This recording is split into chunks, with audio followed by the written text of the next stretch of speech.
ፋኒት ባለሟሲውን የአፋባሃ ምዕራብ አማራ ቀጠና ቴዎድሮስ እዝ የአምስተኛ መንግሻ ቴክም ክፍለ ጦር አባል ነች። የ19 ዓመት ወጣት ነች። እንግዲህ እንደማንኛውም የፋኖ አባል በርካታ እንስት ፋኖች ድርጅታችን ጋር በተለያየ ደረጃ በአመራርነትም በአባልነትም በተለያየ መንገድ ተሳትፎ እንደሚያደርጉ ይታወቃል። ከነኛ መካከል አንዷ ነች። እንደማንኛውም የፋኖ አባል የተሰጣትን ወታደራዊ ግዳጅ በመፈጸም ላይ እያለች ነው በጠላት እጅ የወደቀችው። ቀላል ጉዳት ደርሶባት በጠላት እጅ ከወደቀች በኋላ ያው ያረመኔው አገዛዝ ሰራዊት የእንስቷን ጡቶች በመቁረጥ ማንኩሳ ከተማ ምዕራብ ጎጃም ማንኩሳ የሚባል ከተማ አካባቢ አስፋልት ላይ ከመጣሉ ባሻገር በቆዳዋ ላይ አማራ ሚል ተጽፎ አማራ ሚል የነበረውን ንቅሳት ያረፈበትን የቆዳዋን ክፍል ገፎ በመጣል እጅግ በጣም አረመኔያዊ እና አውሬያዊ ድርጊት ነው የፈጸሙት። ይሄ በተደጋጋሚ የጦርነት ከጀመረ ጊዜ ጀምሮ በተለያየ መንገድ ሲያደርጉት የኖሩት ነው። በሆነ አጋጣሚ በእጃቸው የገባውን ንጹሃንን ጨምሮ ተዋጊዎችን ብቻ ሳይሆን በሳት አቃጥለዋል። ከዚህ በፊት ብልታቸውን ቆርጠዋል፣ አንገት ቆርጠዋል። ይሄ አይነት አረመኔያዊ ተግባራቸው አንደኛው የጦርነቱ ስልት ሆኖ መተግበር ከጀመረ ቆይቷል። የጦርነት ከጀመረ ጊዜ ጀምሮ ይህን ሲያደርጉት ነው የቆዩት። የሚያደርጉበት ዋነኛው ዓላማ ማህበረሰቡን በሽብር የፖለቲካ ሀሳባቸውን እንዲቀበልና በባርነት እንዲገዛ እና ከትግሉም እንዲናጠብ ታስቦበት የሚደረግ ነው። በአውደ ውጊያ በመደበኛው ውጊያ የሚያደርገው የማጥፋት ግብ የከሸፈበት አገዛዝ እንደነኛ አይነት አስቀያሚ ድርጊቶችን በመፈጸም ህዝቡን በማስጨነቅ አጋዩን በማስጨነቅ ሽብር በመፍጠር ፖለቲካ ዓላማውን ለማሳካት የሚያደርገው ተጋድሎ ነው። በእኛ በኩል እነኝና መሰል ድርጊቶች በተደጋጋሚ የተፈጸሙ የቆዩ ቢሆኑም ድርጊቶቹ የበለጠ ቁጭትን የሚፈጥሩ የበለጠ እልህን የሚፈጥሩ የበለጠ አገዛዙ ምን ያክል የአማራ ህዝብ ላይ ጥላቻ እንዳለው ምን ያክልም የአማራን ህዝብ ዘር ለማጥፋት አበርትቶ እንደሚሰራ የሚያመላክቱ መሆናቸውን በመገንዘብ በልህና በቁጭት አገዛዙን ለማስወገድ የምናደርገውን ተጋድሎ አጠናክረን የምንቀጥል መሆኑን እንግዲህ እንደ አፋባህም የወጣ መግለጫ አለ። በየግላችንም የሰጠናቸው መልሶች አሉ። ለጉዳዩ በአጠቃላይ በፋኖች ላይ ከፍተኛ የሆነ እልህና ቁጭትን አስፍኗል። ይሄ አጸያፊ ድርጊት በማህበረሰቡ ላይም ከፍተኛ ቁጣን የቀሰቀሰ ድርጊት ነው አገዛዙ የፈጸመው። እንዳነሳውልህ ይሄ ድርጊት በተደጋጋሚ የሚፈጸም በተለያየ ጊዜ የሚከናወን ነው። ፋኒት በዓለም መሳሪያን አገዛዙን እየተዋጋች ያለች አንድ ነፍሷን ለህዝቧ ልትሰጥ እየወሰነች ነች። ሌሎች እህቶቻችን በየጓዳው በየቤታቸው ሳይታጠቁም እንደዚህ አይነት ድርጊት ሲፈጸምባቸው ነው የቆየው። በአጠቃላይ ያገዛዙ ዋነኛ መገለጫ እና ዋነኛ የአውሬነት ባህሪው መሆኑን በተደጋጋሚ ስንናገር ነው የነበረው። አሁንም በተግባር ያ ድርጊት እየተፈጸመ ነው የሆነው ያለው ነገር። እንግዲህ በዛም በሌላውም ቀጠና በተደጋጋሚ ሽንፈት ያጋጥማቸዋል። በተደጋጋሚ ይመታሉ፣ በተደጋጋሚ ይማረካሉ። እንደምታውቀው መሳይ በእኛ በኩል የማረክናቸውን መከላከያ አባላት ለቀይ መስቀል እያስረከብን እየቆሰሉት ሕክምና እንዲደረግላቸው ቀይ መስቀል መረከብ ያልቻለውንና ያልፈለገውን ደግሞ ለቤተሰቦቻቸው እየሸኘን ሰብአዊነትንና ርህራሄን መሰረት ያደረገ ትሪትመንት ነው ለምርኮኞቹ ስናደርግ የነበረው። በዛን ዕለት ፋኒት በዓለም በተያዘችበት ዕለት በእነሱ ላይ የተለየ የደረሰ ጉዳት የለም። ጥቅምት 2 2018 ዓ.ም ነው ያ ድርጊት የሆነው። በእርግጥ ቀጠናው ላይ በተደጋጋሚ ጠንከር ያለ ውጊያ ሲደረግ ስለነበረ በተደጋጋሚ ጉዳት ሲደርስባቸው እንደቆየ ይታወቃል። ነገር ግን የተለየ ኢንሲደንት አልነበረም። እሷ የነበረችበት ትምህርት የተሰጠችበት ቀጠና አካባቢ በነበረ አነስተኛ የተኩስ ልውውጥ በስተቀር በጠላት ላይ ሌላ ጊዜ እንደሚሆነው የተለየ ነገር አልተደረገም። ወይም ደግሞ ኢሚዲየት የሆነ የወዲያውኑ የሆነ ኮዝ አልነበረም።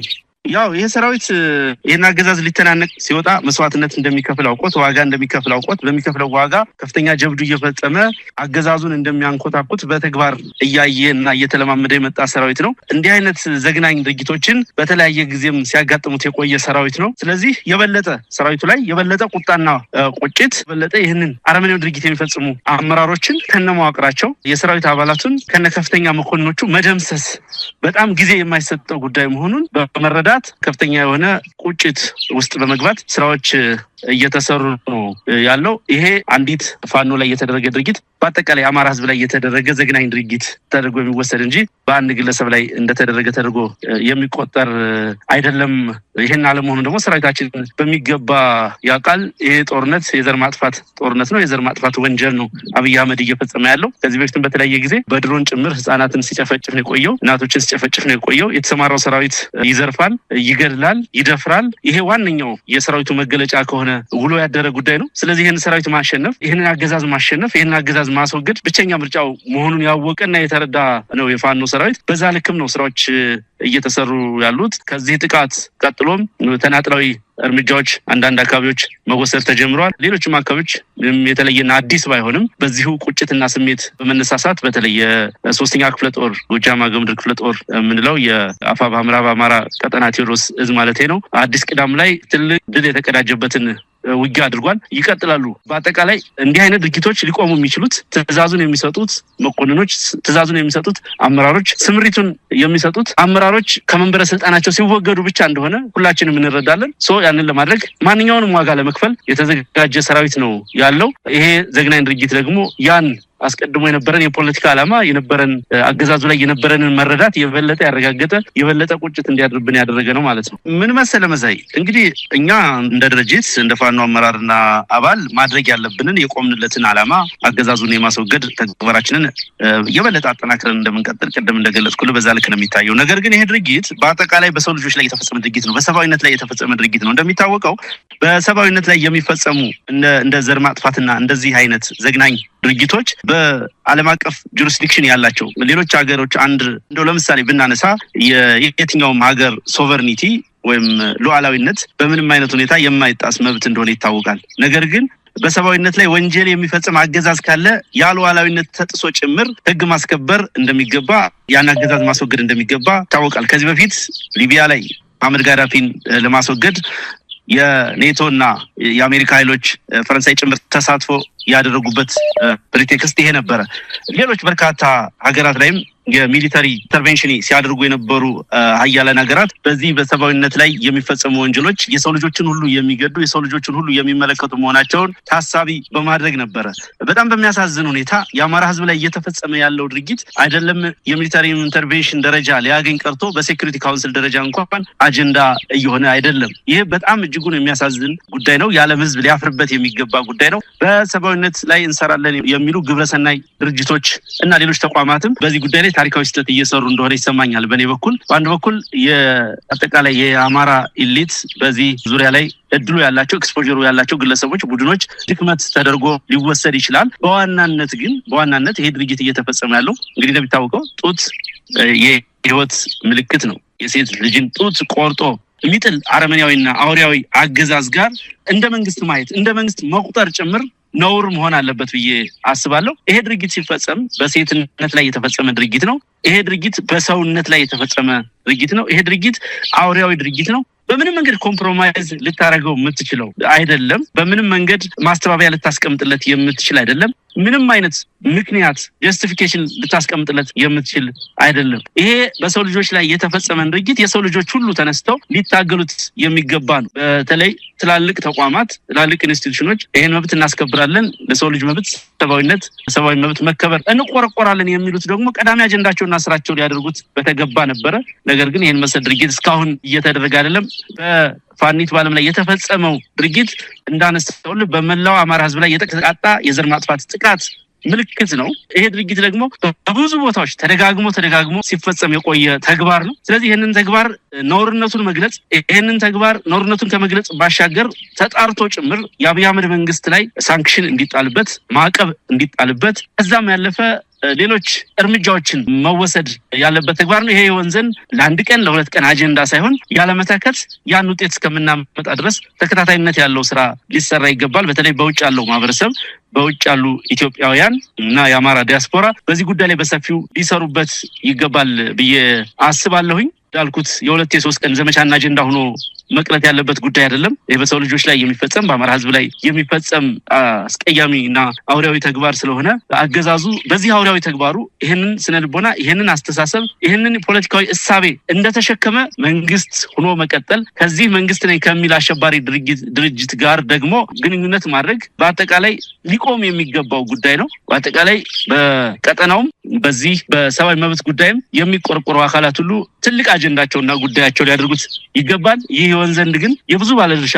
አካላትን ርብርብና ተሳትፎ ይጠይቃል። እሱ እንዲሰራ በእኛ በኩል የምንችለውን ሁሉ ጥረት በማድረግ ላይ እንገኛለን። መሳይ የአብይ አህመድ አገዛዝና ሰራዊቱ ጀነራሎቹ ጭምር ከፍተኛ ጭንቀት የገቡበት ወቅት ላይ ነው የምንገኘው። አንተ እንዳነሳው ጥያቄ ላይ በወሎ ቀጠና የተገኘው አስደናቂ ድል የሽንፈታቸውን አይቀሬነት ቁልጭ አድርጎ ያመላከተ የፋኖን የመፈጸም የማድረግ አቅም ደግሞ በከፍተኛ ደረጃ በላቀ ደረጃ ማደጉን በሚገባ ያመላከተ ጉዳይ ነበረ።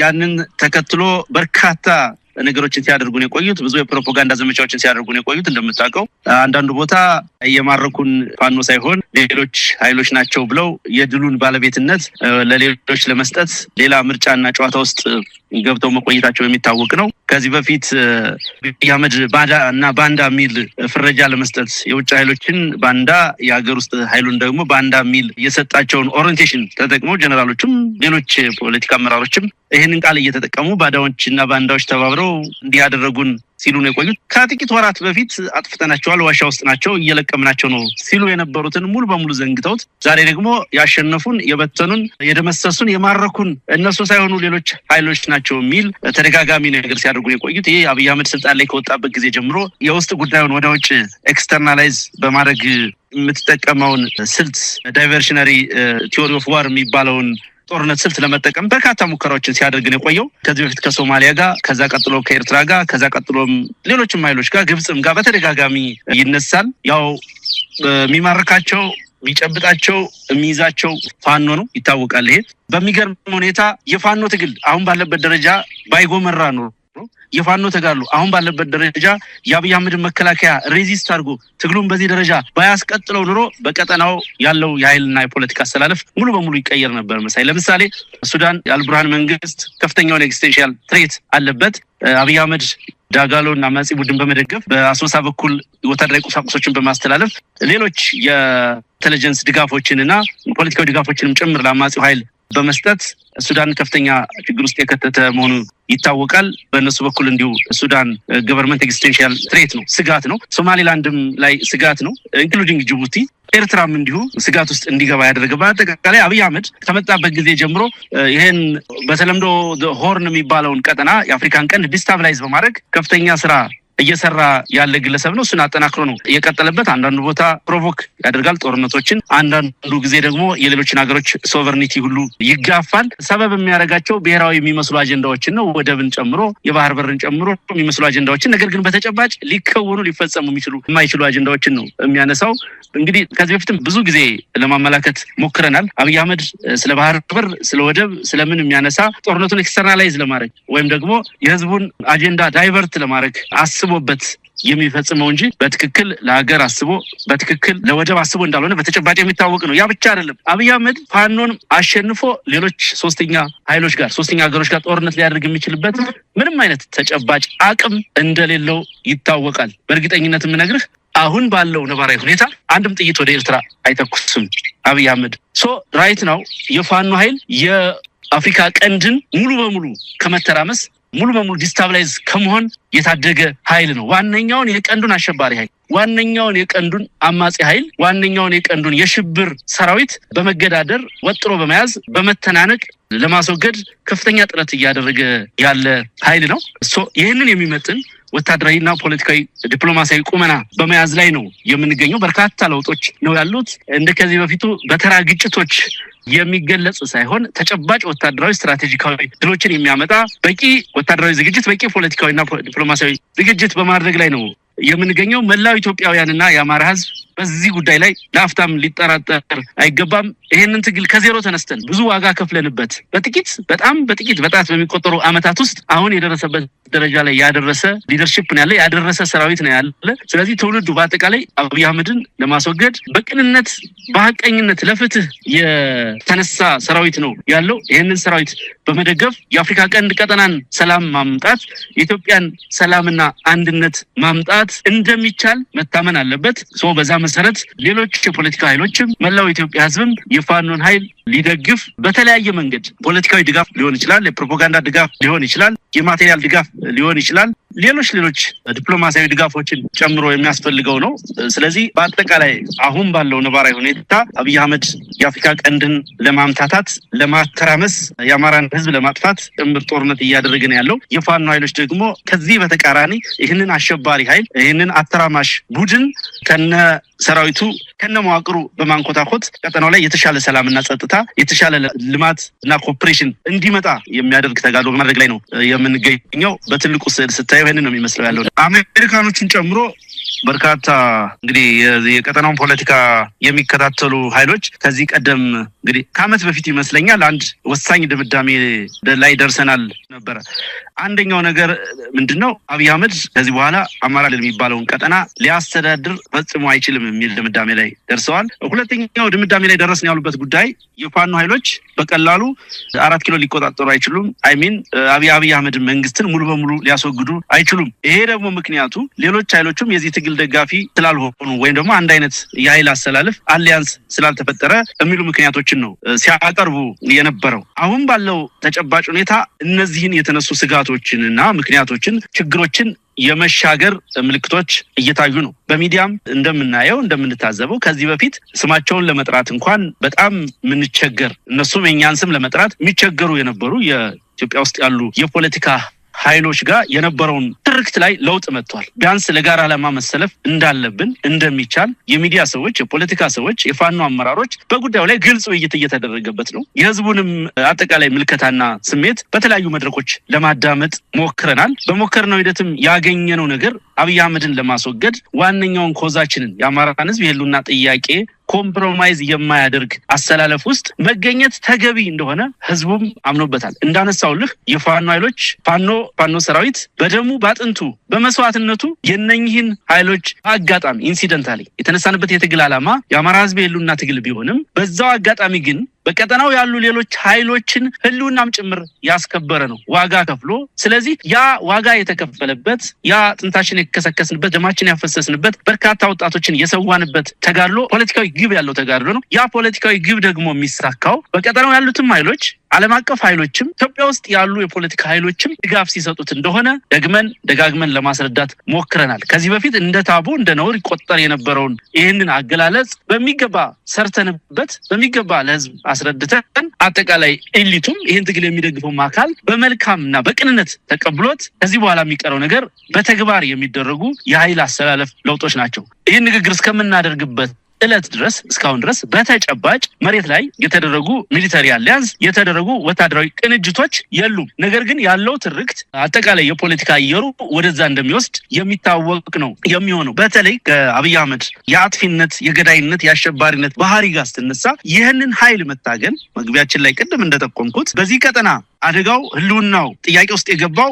የትግራይ ኃይልም በለው የሱዳንም በለው የኤርትራም በለው ሌላውም አፋሩም ሶማሌውም ኢንክሉዲንግ ኦሮሞ ብቻ ሳይሆን በአጠቃላይ ለሰብአዊነት የሚገደውና የሰው ልጅ ሁሉ ተባብሮ ሊያስወግደው የሚገባ አገዛዝ እንደሆነ ከድርጊቶቹ መገንዘብ ይቻላል። በእኛ በኩል አሜሪካኖቹ ያንን ፈለጉም አልፈለጉም አማራጭ ኃይል ሆነን ለመውጣት ያለያንሱ የትብብሩም የተሻለ አቅም አሳይተን ለመታየት በርካታ ጥረቶች ዝናደርግን የቆየ ነው። ትግሉም በዚህ ደረጃ እስካሁን ተሸክመን ከመቆየታችን ባሻገር በተደጋጋሚ እንደሚታየው ወታደራዊ ስልጠናዎችን በመስጠት ዲሲፕሊን እንደሆነ የተደራጀ ቼን ኦፍ ኮማንድ ያለው ዩኒፎርም የለበሰ ሰራዊት በማደራጀት ላይ ነው የምንገኘው። በየዕለቱ በየጊዜው በየሳምንቱ ወታደራዊ ስነ ስርዓቶችን እያደረግን ሰራዊታችንን እናስመርቃለን። ይሄ የምናስመርቀው ሰራዊት በቂ የሆነ ፖለቲካል ኦሪየንቴሽንና ስልጠና የተሰጠው ስለሚታገልለት ዓላማ፣ ስለ ቀጠናው ነባራዊ ሁኔታ፣ ስለ ኢትዮጵያ ነባራዊ ሁኔታ፣ ስለ አማራ ህዝብ ዕጣ ፈንታና ከሌሎች ፖለቲካ ኃይሎችና ከሌላው ህዝብ ጋር ስለሚኖረን ግንኙነት በቂ የሚባል ኦሪንቴሽን የተሰጠው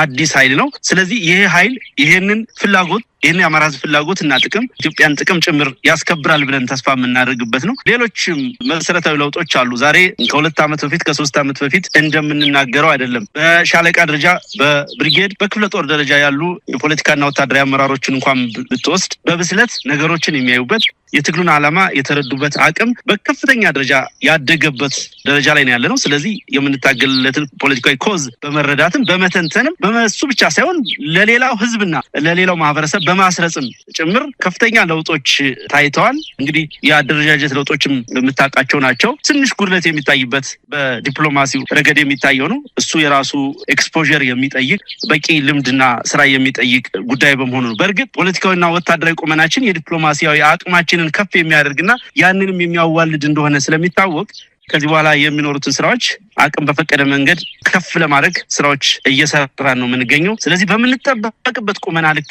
ለመገኘት እርሳችን ነክሰን ዋጋ እየከፈልን በጽናት እንቀጥላለን። መሳይ እንደው አርበኛ አስረስ ፋኖ ከድርድር አንጻር አሁንም አቋሙ እንደተጠበቀ ነው ማለት ነው። ከዚህ አገዛዝ ጋር በመደራደር ኢትዮጵያ ውስጥ ለውጥ ማምጣት አይቻልም የሚለው የቀደመ አቋሙ አለ። ምናልባት በግለሰብ ደረጃ ከአብይ ጋር መደራደር በራሱ በኢትዮጵያ ላይ ክህደት መፈጸም ነው ብለው የሚገልጹ የፋኖ አመራሮችም እንዳሉ ይነገራል። በዓለም አቀፍ ደረጃ ግን ድርድርን አትግፉት የሚለው አሁንም እናንተ ላይ የሚመጣ ጫና እንደሚኖር ይጠበቃል። በቀጣይም እና አሜሪካ ፋኖን እንደ አንድ ኃይል እንደ አንድ ትርጉም ያለው ተጽዕኖ ፈጣሪ ኃይል የምትመለከት ከሆነ ድርድር በአንድ እጇ ይዛ መምጣቱ አይቀርምና ድርድር ላይ ያላችሁ አጠቃላይ ሁኔታ አልተቀየረም? አሁንም በፊት የነበራችሁ አቋም ላይ ነው ያላችሁት? እንግዲህ ቀደም ገልጬዋለሁ። በፊትም የነበረ አቋም አገዛዙ ለድርድር ዝግጁ አይደለም ነው። እኔ በሚጨበጡ በሚዳሰሱ ነገሮች ላይ መናገር ነው የምፈልገው። ምንድነው ድልድዩን ስንደርስ እንሻገረዋለን የሚባል ነገር አለ። አገዛዙ አሁን ባለው ባህሪው አሁን ባለው ኮር ሊደርሺፕ አሁን ባለው ተፈጥሯዊ ሁኔታው በድርድር የአማራን ህዝብ ጥያቄ ለመመለስ ወይ ደግሞ በድርድር የኢትዮጵያን ፖለቲካ ወደ ሰላም ለመመለስ ዝግጁ አይደለም። በዛ ደረጃ በዛ አቅም ልክም የተገለጸም ጉዳይ የለም።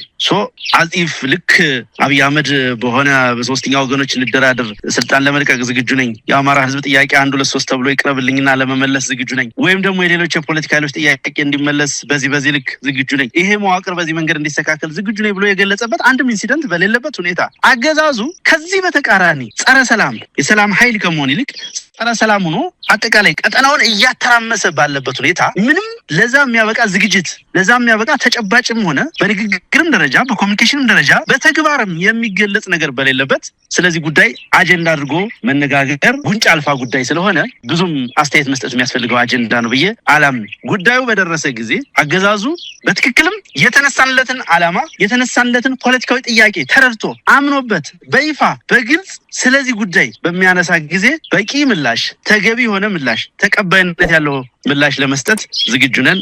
አመሰግናለሁ። ኢትዮጵያ በጊዜው ያልከፈለችውን የ1 ቢሊዮን ዶላር ዩሮ ቦንድ በተመለከተ በገንዘብ ሚኒስቴርና በግል አበዳሪዎች ኮሚቴ መካከል ሲደረግ የነበረው ድርድር ያለ ስምምነት ተጠናቀቀ። ገንዘብ ሚኒስቴር ለቀናት በቆየው ንግግር ጉልህ መሻሻል መታየቱን ቢገልጽም የአበዳሪዎች ኮሚቴ ግን ድርድሩ ፍሬ አልባ ደረጃ ላይ በመድረሱ ህጋዊ አማራጭ ሊከተል እንደሚችል አስታውቋል። ገንዘብ ሚኒስቴር የብድሩን አከፋፈል ሁኔታ ለማስተካከል ሲካሄድ የቆየው ድርድር ያለ ስምምነት መጠናቀቁን ያስታወቀው ትናንት ማክሰኞ ጥቅምት 4 2018 ዓ.ም ባወጣው መግለጫ ነው። ከመስከረም 15 እስከ ሰኞ ጥቅምት 3 የተካሄደው ድርድር የጊዜ ገደብ ተቀምጦለት የተከናወነ ነው። ኢትዮጵያ 6.625 በመቶ አመታዊ ወለድ የሚከፈልበትና በ10 ዓመት ውስጥ ሙሉ በሙሉ የሚመለስ የ1 ቢሊዮን ብር ቦንድ ለሽያጭ ያቀረበችው በ2007 ዓመተ ምህረት ነበር። መንግስት በአመት 2 ጊዜ በሐምሌና ታህሳስ ወራት እንዲከፍል የሚጠበቅበትን ወለድ እስከ 2015 ዓመተ ምህረት ድረስ ሲፈጽም የቆየ ቢሆንም ከታህሳስ 2016 ዓመተ ምህረት አንስቶ ይህንን ግዴታውን አልተወጣም። በተጨማሪም ቦንዱ በታህሳስ 2017 ዓመተ ምህረት ሙሉ በሙሉ መመለስ የነበረበት ቢሆንም ይህም ሳይከናወን ቆይቷል። ኢትዮጵያ ቦንዱ የሚመለስበት ሁኔታና ተያያዥ ጉዳዮች ላይ ማስተካከያ ለማድረግ ከአበዳሪዎች ጋር ተደጋጋሚ ንግግሮችን አድርጋለች። በፈረንሳይ ፓሪስ ከተማ የተካሄደው የአሁኑ ድርድር ላይ የኢትዮጵያ ልዑክ ዋይት ኤንድ ኬዝ የተሰኘውን የህግ አማካሪና ላጋርድ የተባለውን የፋይናንስ አማካሪ ይዞ ቀርቧል። የቦንዱ ገዢዎችን የወከለው የአበዳሪዎች ኮሚቴም በተመሳሳይ ድርድሩ ላይ የተገኘው ከህግና የፋይናንስ አማካሪዎች ጋር ነው። በዚህ ድርድር የቦንዱ አከፋፈል ሁኔታን በተመለከተ የመጀመሪያ እቅዷን ያቀረበችው ኢትዮጵያ ስትሆን ኮሚቴውም የራሱን እቅድ በማቅረብ ምላሽ ሰጥቷል። በመቀጠልም ኢትዮጵያ የመጨረሻ ያለችውን የብድር አከፋፈል ማስተካከያ ስታቀርብ ኮሚቴውም ተመሳሳይን አድርጓል። ኢትዮጵያ በድርድሩ ወቅት ሁሉንም አበዳሪዎችን በእኩልነት ለማስተናገድ በያዘችው መርህ ጸንታ እንደቀጠለች በገንዘብ ሚኒስቴር መግለጫ ላይ ሰፍሯል። ገንዘብ ሚኒስቴር በታህሳስ 2016 ዓ.ም የሚጠበቅበትን ወለድ ሳይከፍል ቀነ ገደቡ ባለፈው ወቅትም ይህንን መርህ በምክንያትነት ጠቅሶ ነበር።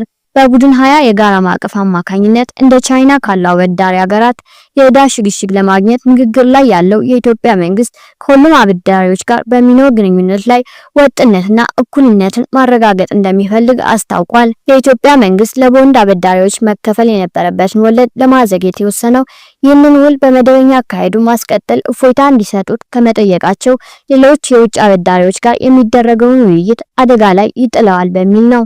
3 ሳምንት ገደማ የቆየው ድርድር ሁለቱ አካላት ፍላጎቶቻቸውን በተመለከተ የመጨረሻ ስምምነት ላይ ሳይደርሱ እንዲቋረጥ መወሰኑን የገንዘብ ሚኒስቴር በመግለጫው አስታውቋል። ገንዘብ ሚኒስቴር ምንም እንኳን በዚህ ጊዜ በጉዳዮች ላይ የመጨረሻ ስምምነት ላይ መድረስ ባይቻልም ኢትዮጵያ ጉልህ የሆነ መሻሻል መመዝገቡን ታምናለች ብሏል።